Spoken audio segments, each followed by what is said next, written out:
Assalamualaikum warahmatullahi wabarakatuh. Bersama dengan saya Miftahul Hasanah dalam pembelajaran sejarah. Kali ini kita akan belajar bersama tentang sistem dan struktur politik ekonomi masa demokrasi terpimpin. Materi kita kali ini yang pertama yaitu pengertian demokrasi terpimpin, sistem politik demokrasi terpimpin, dan sistem ekonomi demokrasi terpimpin. Tujuan pembelajaran.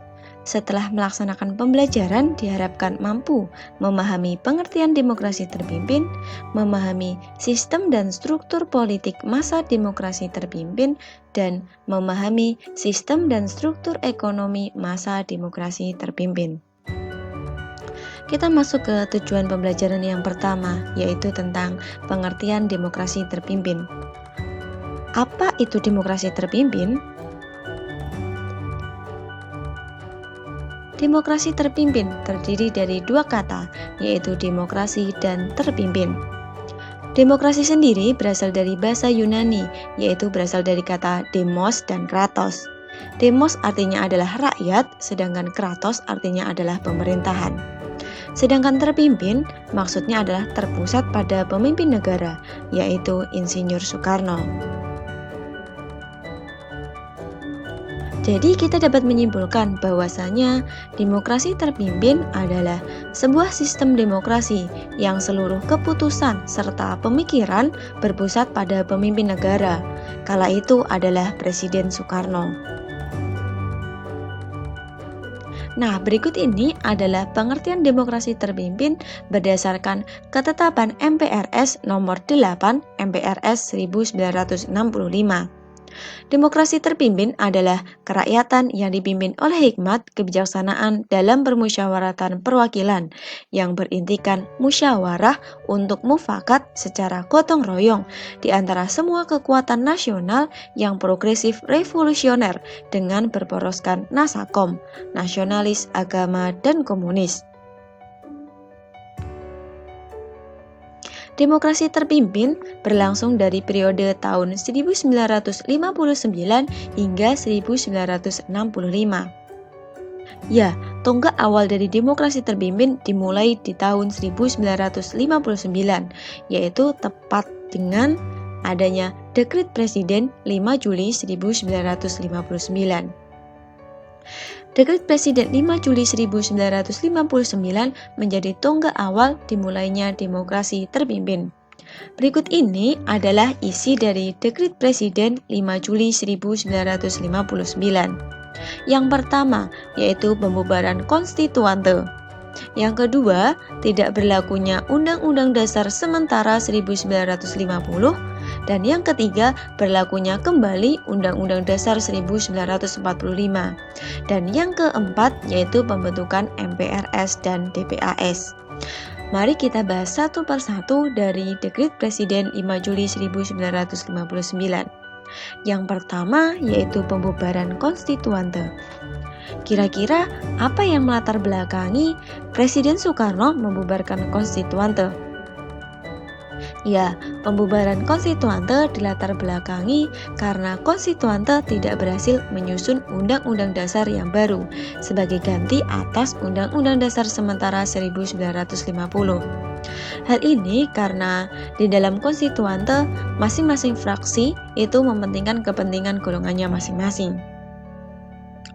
Untuk poin yang nomor 2, yaitu tidak berlakunya Undang-Undang Dasar Sementara 1950, kemudian diganti dengan berlakunya kembali Undang-Undang Dasar 1945.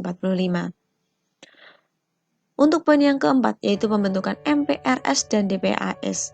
MPRS merupakan kependekan dari Majelis Permusyawaratan Rakyat Sementara, dan DPAS merupakan Dewan Pertimbangan Agung Sementara.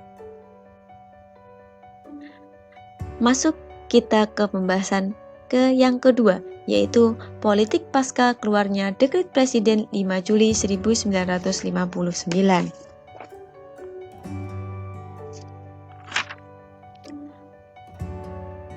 Pasca dekret, Presiden Soekarno mulai membentuk alat-alat negara sebagaimana diamanatkan dalam Undang-Undang Dasar 1945. Yang pertama yaitu melakukan pembentukan alat-alat kelengkapan ketatanegaraan. Alat-alat kelengkapan ketatanegaraan yang dimaksud yang pertama yaitu pembentukan kabinet kerja. Dalam kabinet kerja memiliki sebuah program kerja. Program kerja dalam kabinet kerja dinamakan tri program. Sesuai dengan namanya, tri program berarti ada 3. Yang pertama yaitu perbaikan sandang pangan, yang kedua keamanan dalam negeri, dan yang ketiga merupakan pembebasan Irian Barat.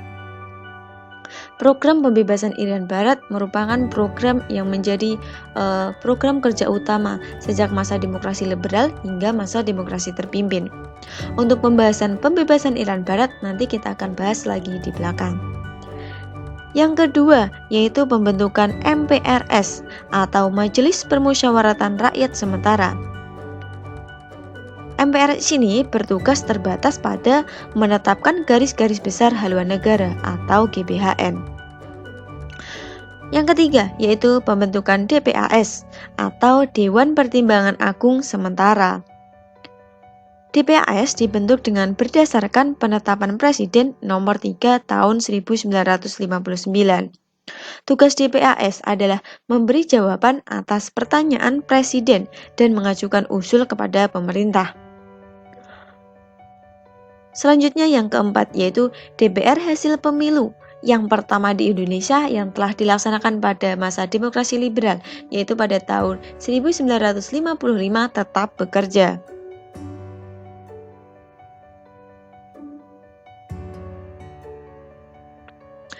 Bagian B yaitu menegakkan demokrasi terpimpin. Berikut ini beberapa tindakan Presiden Soekarno untuk menegakkan demokrasi terpimpin.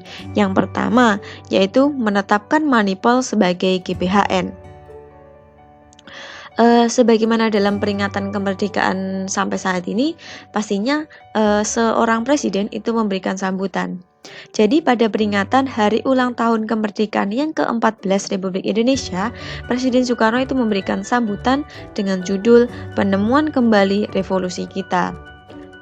DPAS dalam sidangnya pada bulan November 1959 mengusulkan agar sambutan tersebut itu dijadikan sebagai garis-garis besar haluan negara.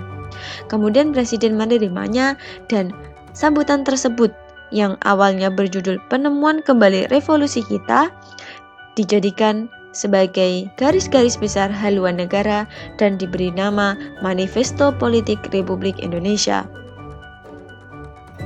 Yang kedua yaitu pembubaran DPR hasil pemilu 1955 dan pembentukan DPR GR. Dalam pembahasan pembentukan alat-alat kelengkapan ketatanegaraan tadi, katanya DPR hasil pemilu 1955 tetap bekerja. Namun, dalam perkembangan masa demokrasi terpimpin, DPR hasil pemilu tersebut dibubarkan oleh Presiden Soekarno, dan Presiden Soekarno membentuk DPR GR atau DPR Gotong Royong. Nah, hal ini merupakan salah satu bentuk penyelewengan yang telah dilakukan Insinyur Soekarno. Mengapa demikian? Karena tindakan tersebut itu berlawanan atau menyimpang dari Undang-Undang Dasar 1945. Karena apa? DPR itu merupakan adalah orang-orang pilihan dari rakyat atau sebagai wakil rakyat. Namun, dalam DPR GR bukan merupakan pilihan rakyat, tapi atas ditunjuk oleh Presiden Soekarno. Selanjutnya yang ketiga, yaitu pembentukan Front Nasional. Front Nasional merupakan sebuah organisasi massa yang memperjuangkan cita-cita proklamasi dan cita-cita yang terkandung dalam Undang-Undang Dasar 1945. Front Nasional dipimpin langsung oleh Presiden Soekarno. Tugas Front Nasional yaitu menyelesaikan revolusi nasional, melaksanakan pembangunan, dan mengembalikan Irian Barat ke Ibu Pertiwi. Yang keempat yaitu Musyawarah Pembantu Pimpinan Revolusi atau MPPR. MPPR merupakan Badan Pembantu Pimpinan Besar Revolusi atau BPR dalam mengambil kebijakan khusus dan darurat untuk menyelesaikan revolusi.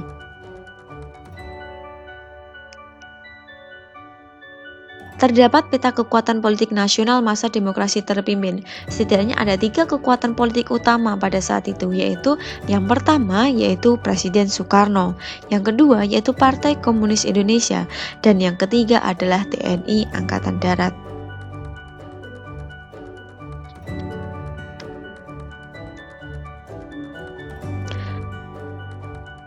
Pembebasan Irian Barat. Pembebasan Irian Barat menjadi program penting bangsa Indonesia. Perjuangan dilakukan baik secara diplomasi maupun secara konfrontasi. Upaya perundingan langsung dengan Belanda dan menggunakan jalur PBB gagal membawa hasil. Akibatnya, bangsa Indonesia mencari cara lain, yaitu melakukan cara konfrontasi bersenjata. Konfrontasi bersenjata dilakukan yang pertama yaitu dengan mencanangkan Trikora atau Trikomando Rakyat.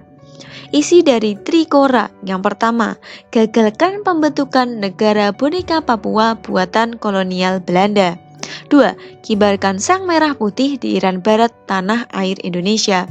Yang ketiga, bersiaplah untuk mobilisasi umum mempertahankan kesatuan bangsa.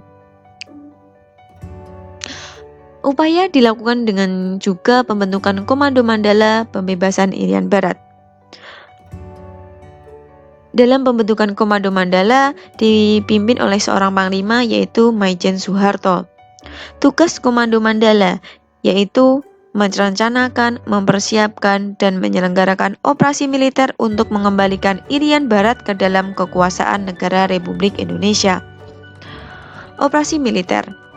Operasi-operasi militer dilakukan dalam beberapa tahap atau fase, yaitu fase infiltrasi, eksploitasi, dan konsolidasi. Dalam fase yang pertama yaitu fase infiltrasi, terjadi sebuah insiden pertempuran di Laut Aru atau Arafuru pada 15 Januari 1962. Pada pertempuran tersebut, tewaslah tokoh penting dari Indonesia yaitu Komodor Yos Sudarso. Selanjutnya kita akan membahas Papera dan hasilnya. Pada tanggal 15 Agustus 1962, Indonesia dan Belanda berunding di markas besar PBB di New York dan menghasilkan perjanjian New York. Kemudian pada 1 Mei 1963 berlangsung upacara serah terima wilayah Irian Barat dari UNTEA kepada pemerintah Republik Indonesia. Pada 24 Maret hingga 4 Agustus 1969 diselenggarakan Papera atau penentuan pendapat rakyat di Irian Barat. Mohon maaf ini salah tulisan ya, yang benar adalah Papera. Ketika masa demokrasi terpimpin, terjadilah konfrontasi dengan Malaysia. Konfrontasi tersebut dilatar belakangi pembentukan Federasi Malaysia. Nah, pembentukan Federasi Malaysia tersebut dianggap oleh Presiden Soekarno akan membahayakan revolusi Indonesia. Kemudian pada 3 Mei 1964, Presiden Soekarno mengeluarkan Dwikora atau Dwi Komando Rakyat. Isi dari Dwikora yaitu yang pertama, perhebat revolusi Indonesia. Yang kedua, bantu perjuangan revolusioner rakyat Malaysia, Singapura, Sabah, Sarawak, serta Brunei untuk membubarkan negara boneka Malaysia.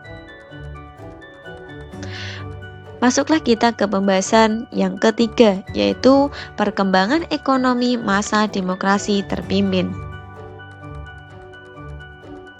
Seiring dengan perubahan politik menuju demokrasi terpimpin, kebijakan ekonomi pun mengikuti ekonomi terpimpin. Langkah-langkah yang ditempuh pemerintah untuk menunjang pembangunan ekonomi terpimpin adalah sebagai berikut. Yang pertama, pembentukan Depernas atau Dewan Perancang Pembangunan Nasional.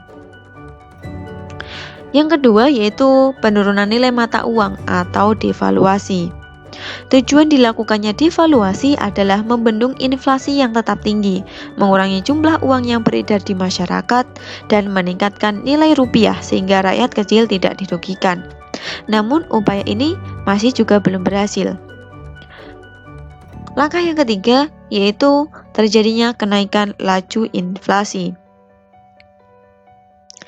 Kenaikan laju inflasi dilatar belakangi keadaan seperti penghasilan negara berupa devisa dan penghasilan lainnya mengalami kemerosotan. Nilai mata uang rupiah mengalami kemerosotan. Anggaran belanja mengalami defisit yang semakin besar. Pinjaman luar negeri tidak mampu mengatasi masalah yang ada. Langkah yang keempat yaitu deklarasi ekonomi atau DEKON. Latar belakang dikeluarkannya DEKON adalah adanya berbagai peraturan yang dikeluarkan pemerintah untuk merangsang ekspor yang mengalami kegagalan. Langkah yang kelima yaitu perdagangan dan pengkreditan luar negeri. Dan langkah yang keenam yaitu pembentukan Komando Tertinggi Operasi Ekonomi atau KOTOE dan Kesatuan Operasi atau KESOP serta peleburan bank-bank negara. Nah, berikut tadi adalah materi tentang sistem dan struktur ekonomi politik Indonesia masa demokrasi terpimpin. Terima kasih, semoga bermanfaat. Mohon maaf apabila ada salah. Wassalamualaikum warahmatullahi wabarakatuh.